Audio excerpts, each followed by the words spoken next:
Transportation and travel tickets. Rome is served by two airports: the Intercontinental Airport Leonardo da Vinci, better known as Fiumicino, and the International Airport of Ciampino. The simplest and most economical way to reach the city is via the Leonardo Express, departing every 15 minutes for Termini Station.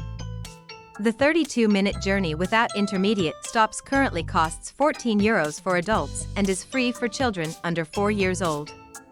If you need to reach any of the indicated destinations, you can take the regional train FL1 departing every 15 minutes.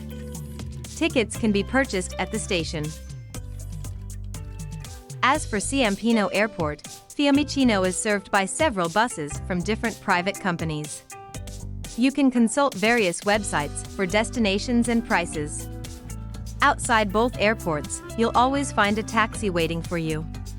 There are 3 metro lines, as shown on the illustrative map, and the public bus and tram service are quite efficient.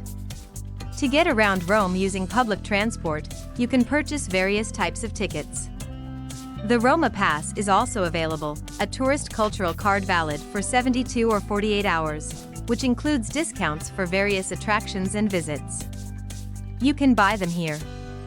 For this and much more, visit the 2 official reference websites.